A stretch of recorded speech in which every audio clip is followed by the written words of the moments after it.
Well, to start, you're more than welcome as we gather this Sunday evening to prepare the Liturgy of the Eucharist for tomorrow, the feast of St. Bartholomew, also known in St. John's Gospel as Nathaniel of Cana.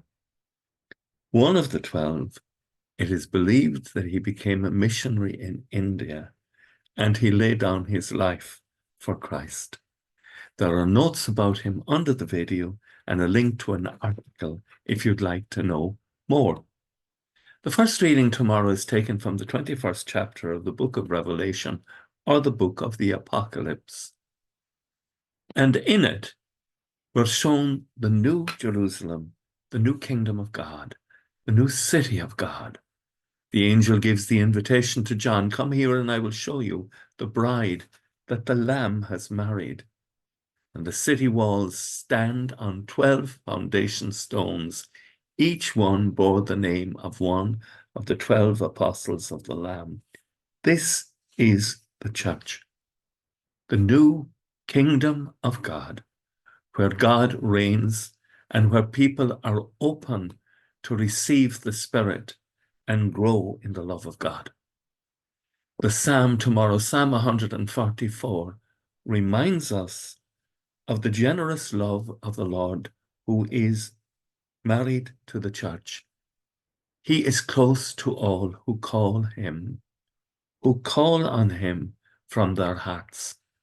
And the gospel, which is taken from St. John, the first chapter, where we have the encounter first of Philip and Nathaniel.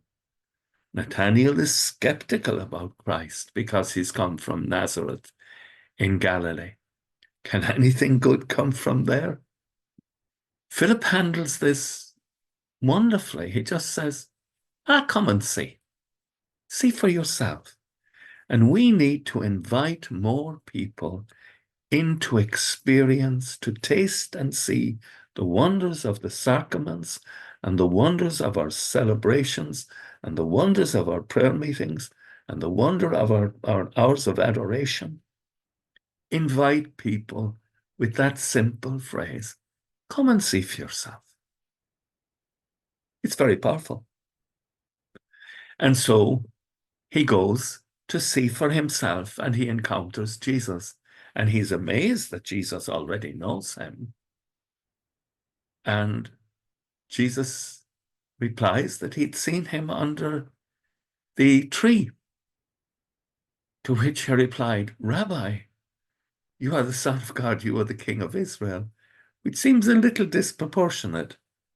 But Jesus turns that to his advantage, saying, "You believe that just because I said I saw you under the fig tree. I tell you solemnly, you will see heaven laid open, and above, the Son of Man, the angels of God ascending and descending, a new union with God's purpose in our lives through the angels and the grace of the Holy Spirit alive in us." With thoughts such as these, let us go to our beds and pray that we may have not alone an awakening in the morning, but a spiritual reawakening in our lives. Agus gamanadia elakota shiv, ahar mak agus spirit nave. Amen. Slán go fóill. Bye for now.